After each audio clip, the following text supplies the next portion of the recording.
Tabletop Spotlight, brought to you by Dragon's Lair Comics and Fantasy.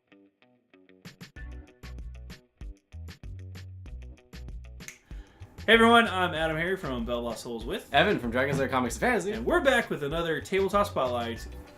Yes. What? Penny Arcade, man. Yeah, man, it's awesome. I brought with me Thornwatch, Ironwood Adventures, one Yeah. of those two. And it's technically published by Lone Shark Games, but this is designed by the people behind Penny Arcade, a very famous webcomic. I've been reading them for years. Yeah, it's really cool, and you're Yeah. gonna be able to tell too. The artwork is just as cool as it is in here. Yeah. I mean, in the webcomic. Yeah. This is a really cool comic hybrid board game where Yeah. there's scenes in different areas, and the board is kind of like a laid out comic. I can't wait to show you the components. We're gonna do a nice I'm unboxing for this. super Yeah. pumped about this one. There's just a lot going on.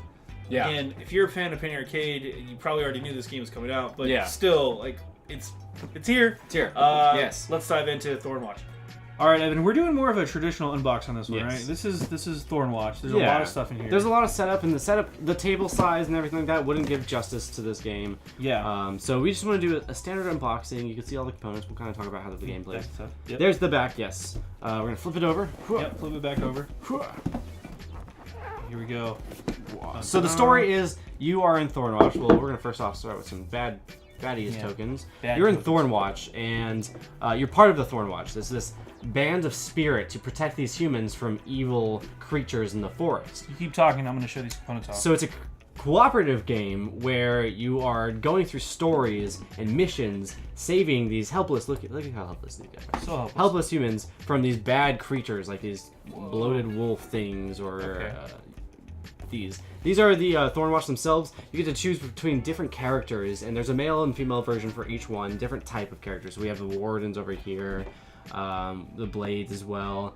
There's a lot of different characters you can choose from. It's really cool because this game plays kind of like an RPG but card game instead. You see all the double-sided tokens and stuff like that. Yeah, exactly. So you have like stats and everything like that. You have abilities you're gonna be able to use. Tokens. But it's based off of a card game mechanic, so it's really cool. It lets you really role play in the game. These are the big baddies. Wow, these guys look crazy. It was like three-headed turtle thing. That art is just fantastic. Yeah, the art is so cool. It's this. I mean, if you're used to Penny Arcade, it's kind of like the same. It's the same. It's the same Penny Arcade style art. Definitely. As a longtime fan of the web series, I have seen the artwork change and evolve over time, and this is definitely some top-notch art that Penny he's done. Arcade. Yeah. Some of the definitely more of the recent style. If you go back in the archives and see some of the old school stuff, you can see the increase in art skill here. So okay, What's next is we have this kind of small mini box. I'm just gonna slide this out of the way. all right. This is only a few, but these are basically the areas in the map where you can go.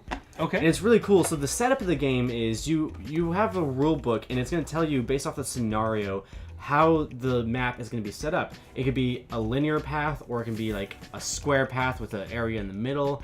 It's set to look like a page of a comic. These are panels. And these are panels in the comic, exactly. And each panel has a different area. Yeah, they also 'cause have this different. looks, yeah. Okay. Yeah, okay. they also have the potential to have different hazards, like a water hazard here, a building hazard here, like a bridge one right there.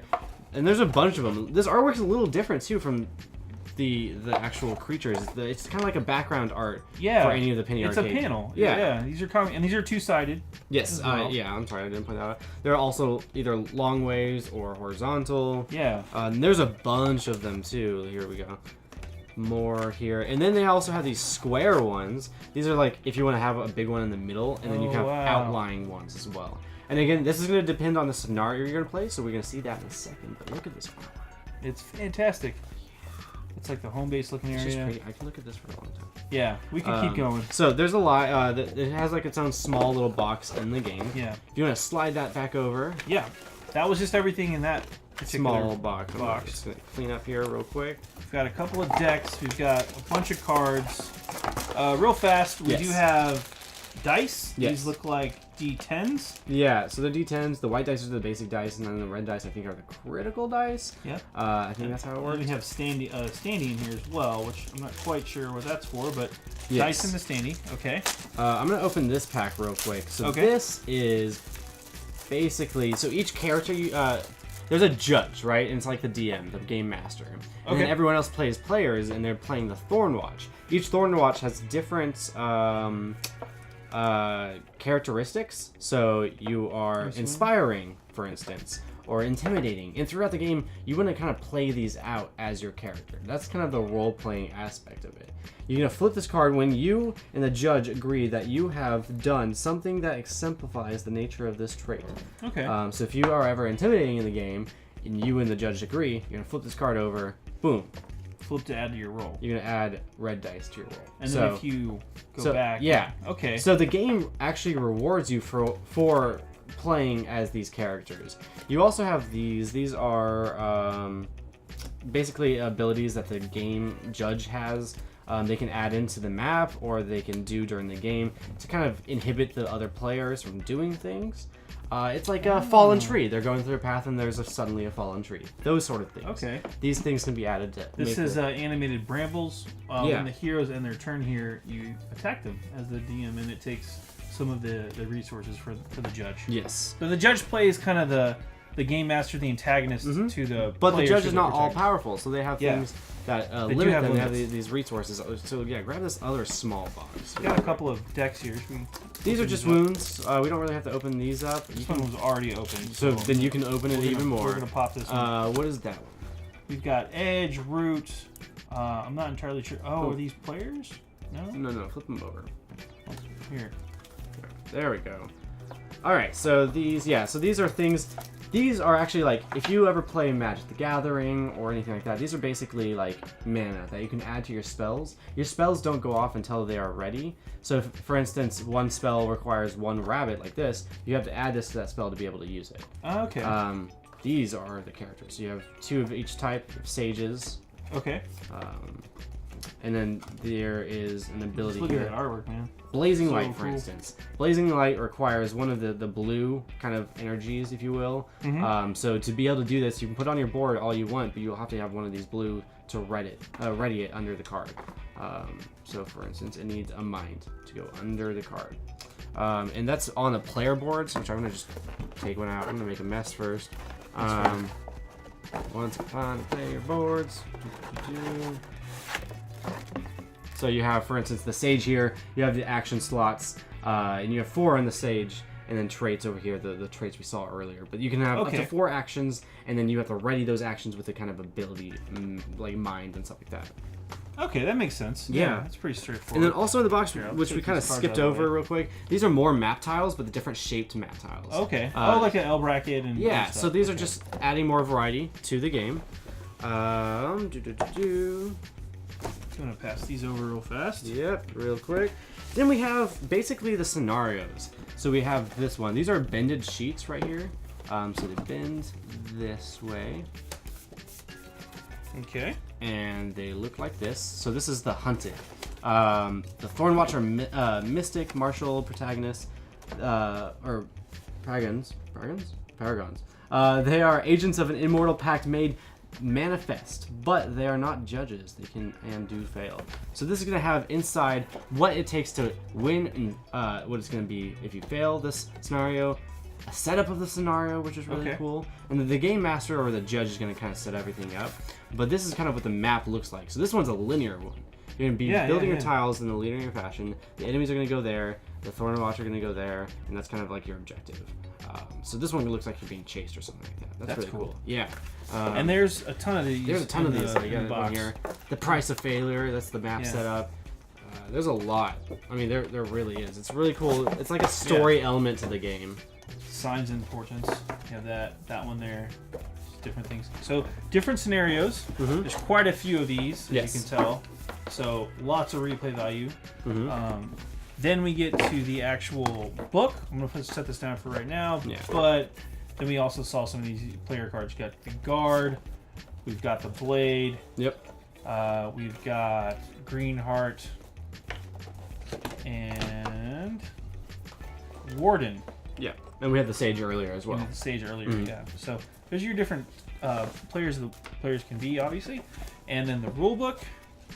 Just want to flip this real quickly. We're not going to go through the whole thing here, but looks like it's full color. Yep, full color. Gives you an example of play here. Yeah, it's really cool. It starts off with a little story, a little like entryway is like a comic or anything like that.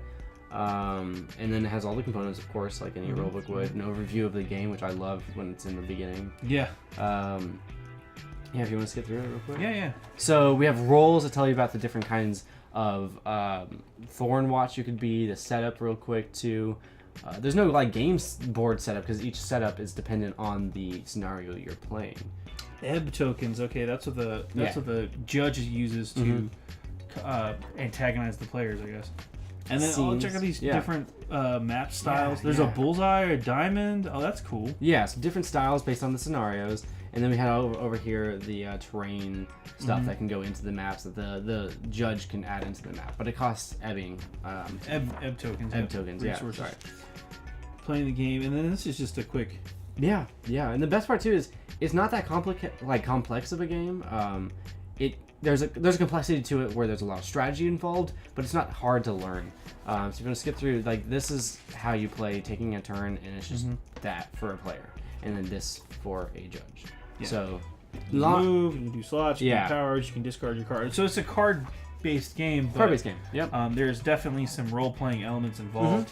I don't know, this looks pretty sweet. But yeah, full color there. It's only a couple of pages long, and there's a quick reference guide as well. Thornwatch. Yeah, pretty cool, right? Yeah, very cool looking. This one has been on my radar, so I may have to swing by later and pick this one up. Let's hop out for a really quick recap. Well, that was Thornwatch. Very cool. So much cool stuff in there. It's so pretty. It's a cool, pretty game. The initiative way they do it is really cool. It's really cool. It's a very fun game. It's super a lot cool of replayability. Yeah. Oh man. Anyway. Yes. Let's crunch some numbers on this one because we can just keep talking about how great it is. This is designed again for 3 to 6 players. Runtime is about 60 minutes. 60 minutes, yeah.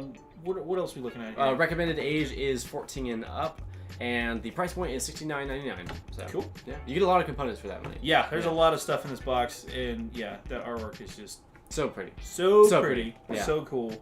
And this one is brand new. Brand new, just came out. Go check this one out for sure. Lone Shark Games, Penny Arcade. Yes. Thornwatch. Go buy it. I'm Adam here from Bowles. I'm Evan from Dragon's Lair Comics Fantasy. This has been another Tabletop Spotlight. Thanks again for watching. Click to subscribe. Check out more videos. And thanks for watching.